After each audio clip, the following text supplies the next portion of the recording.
Bismillahirrahmanirrahim. Assalamualaikum warahmatullahi wabarakatuh. Perkenalkan, nama saya Amanda Putri dari kelas TKLD akan mempresentasikan materi tentang hakikat pendidikan kewarganegaraan dalam mengembangkan kemampuan utuh sarjana atau profesional. Belajar tentang pendidikan kewarganegaraan pada dasarnya adalah belajar tentang keindonesiaan, belajar untuk menjadi manusia yang berkepribadian Indonesia, membangun rasa kebangsaan, dan mencintai tanah air Indonesia. Oleh karena itu, seorang sarjana atau profesional sebagai bagian dari masyarakat Indonesia yang terdidik perlu memahami tentang Indonesia, memiliki kepribadian Indonesia, memiliki rasa kebangsaan Indonesia, dan mencintai tanah air Indonesia. Dengan demikian, ia menjadi warga negara yang baik dan terdidik, smart and good citizen dalam kehidupan masyarakat, bangsa, dan negara yang demokratis. Bagian A, menelusuri konsep dan urgensi pendidikan kewarganegaraan dalam pencerdasan kehidupan bangsa. Pernahkah Anda memikirkan atau memimpikan menjadi seorang sarjana atau profesional? Seperti apa sosok sarjana atau profesional itu? Apa itu sarjana dan apa itu profesional? Coba kemukakan secara lisan berdasar pengetahuan awal Anda. Dalam Undang-Undang Republik Indonesia Nomor 12 Tahun 2012 tentang Pendidikan Tinggi, program sarjana merupakan jenjang pendidikan akademik bagi lulusan pendidikan menengah atau sederajat, sehingga mampu mengamalkan ilmu pengetahuan dan teknologi melalui penalaran ilmiah.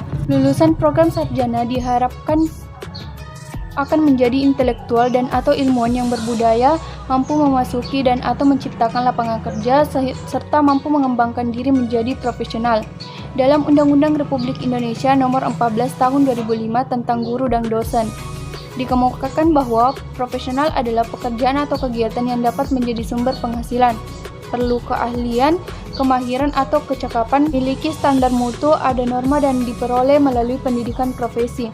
Apakah profesi yang akan Anda capai setelah menyelesaikan pendidikan sarjana atau profesional? Perlu Anda ketahui bahwa apapun kedudukannya, sarjana atau profesional dalam konteks hidup berbangsa dan bernegara, bila memenuhi persyaratan sebagaimana diatur dalam peraturan perundang-undangan, maka Anda berstatus warga negara. Di Indonesia, istilah warga negara adalah terjemahan dari bahasa Belanda Staatsburger.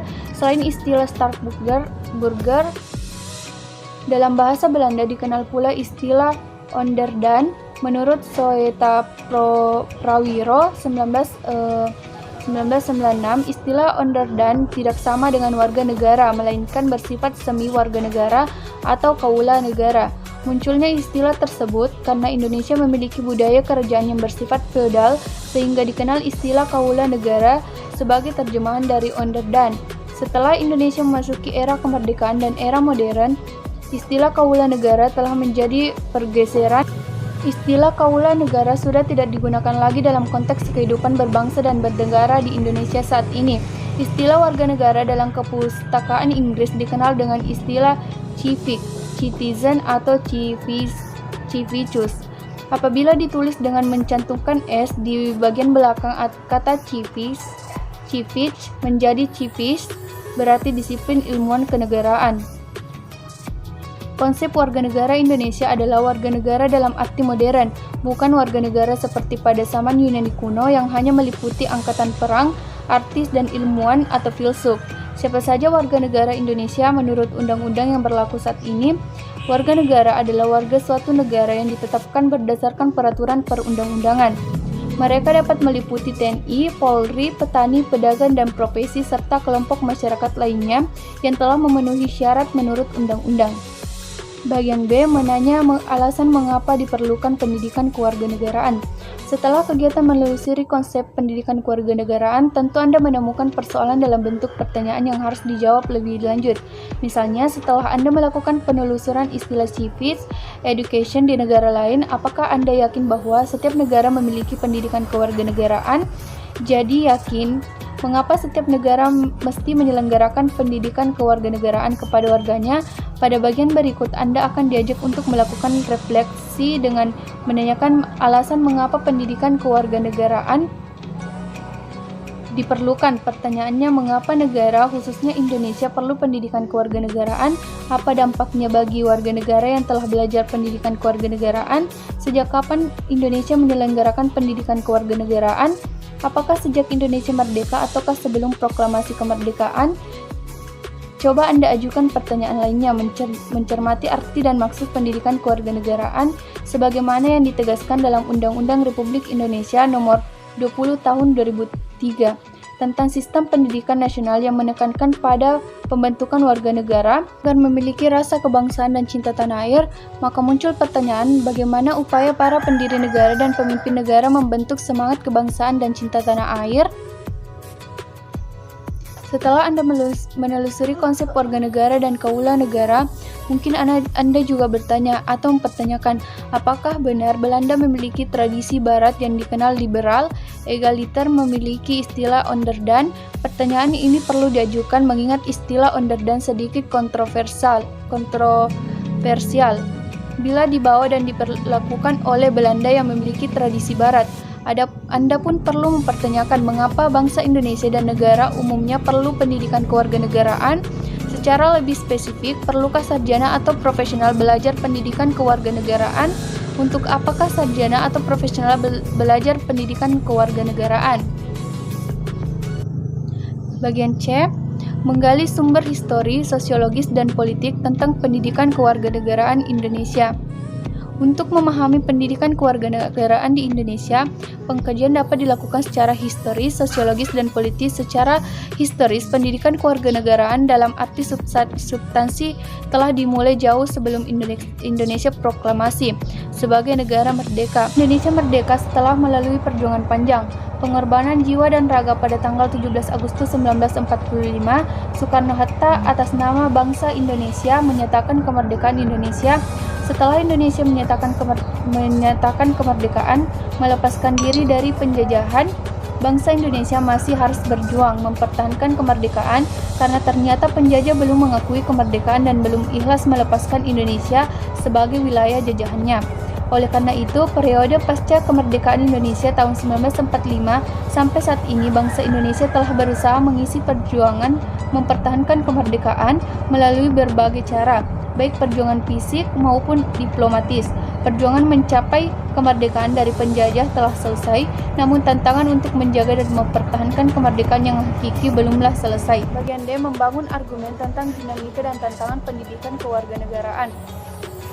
Suatu kenyataan bahwa pendidikan kewarganegaraan telah mengalami beberapa perubahan, baik tujuan, orientasi, substansi materi, metode pembelajaran, bahkan sistem evaluasi. Semua perubahan tersebut dapat teridentifikasi dari dokumen kurikulum yang pernah berlaku di Indonesia sejak proklamasi kemerdekaan hingga saat ini. Mengapa pendidikan kewarganegaraan selalu mengalami perubahan? Untuk menjawab pertanyaan ini, Anda dapat mengkaji sejumlah kebijakan pemerintah dalam bidang pendidikan dan kurikulum, satuan pendidikan sekolah dan pendidikan tinggi. Dengan membaca dan mengkaji produk kebijakan pemerintah, dapat diketahui bahwa dinamika dan tantangan yang dihadapi pendidikan kewarganegaraan Indonesia sangat tinggi. Apa dinamika dan tantangan yang pernah dihadapi oleh pendidikan kewarganegaraan Indonesia dari masa ke masa? Untuk mengerti dan dinamika dan tantangan pendidikan kewarganegaraan di Indonesia, Anda dianjurkan untuk mengkaji periodisasi perjalanan sejarah tentang praktik kenegaraan pemerintahan Republik Indonesia. Sejak periode negara Indonesia diproklamasikan pada tanggal 17 Agustus 1945 sebagai negara merdeka sampai dengan periode saat ini yang dikenal Indonesia era reformasi. Mengapa dinamika dan tantangan pendidikan kewarganegaraan sangat erat dengan perjalanan sejarah praktik kenegaraan atau pemerintahan Republik Indonesia? Inilah ciri khas pendidikan kewarganegaraan sebagai mata kuliah dibandingkan dengan mata kuliah lain. Ontologi pendidikan kewarganegaraan adalah sikap dan perilaku warga negara dalam kehidupan bermasyarakat, berbangsa dan bernegara. Status warga negara dapat meliputi penduduk yang berkedudukan sebagai pejabat negara sampai dengan rakyat biasa. Tentu peran dan fungsi warga negara berbeda-beda sehingga sikap dan perilaku mereka sangat dinamis. Oleh karena itu, mata kuliah pendidikan kewarganegaraan harus selalu menyesuaikan atau sejalan dengan dinamika dan tantangan sikap serta perilaku warga negara dalam kehidupan bermasyarakat, berbangsa dan bernegara. Coba Anda bandingkan indikator-indikator berupa fakta, peristiwa yang pernah terjadi, kemudian bandingkan dengan kondisi saat ini. Apa yang berubah dan dalam pendidikan kewarganegaraan? Adakah hal-hal yang sama, identik berupa fakta dan peristiwa masa lalu dengan kehidupan yang terjadi saat ini? Anda Anda masukkan indikator-indikator berupa fakta dan peristiwa yang terjadi dalam pendidikan kewarganegaraan. Apakah tuntutan, kebutuhan, dan tantangan yang akan dihadapi bangsa Indonesia di masa depan? Bagaimana Anda dapat memprediksi kondisi Indonesia di masa depan? Apakah gagasan berupa pemikiran hasil analisis Anda untuk masa depan? Anda masukkan indikator-indikator berupa fakta dan peristiwa yang mungkin akan terjadi dalam pendidikan kewarganegaraan. Pernahkah Anda memprediksi apa saja yang terjadi dengan negara bangsa Indonesia pada tahun 2045, yakni Indonesia generasi emas? Pada tahun 2045 bangsa Indonesia akan memperingati 100 tahun Indonesia merdeka. Bagaimana nasib bangsa Indonesia pada 100 tahun Indonesia merdeka? Berdasarkan hasil analisis ahli ekonomi yang diterbitkan oleh Kemendikbud tahun 2013, bangsa Indonesia akan mendapatkan bonus demografik bonus sebagai modal Indonesia pada tahun 2045. Indonesia pada tahun 2045 akan mempunyai usia produktif 15-64 tahun yang berlimpah. Inilah yang dimaksud bonus demografi. Bonus demografi ini adalah peluang yang harus ditangkap dan bangsa Indonesia perlu mempersiapkan atau mewujudkannya. Usia produktif akan mampu berproduksi secara optimal apabila dipersiapkan dengan baik dan benar. Tentunya cara yang paling strategis adalah melalui pendidikan, termasuk pendidikan kewarganegaraan. Sekian dari saya. Assalamualaikum warahmatullahi wabarakatuh.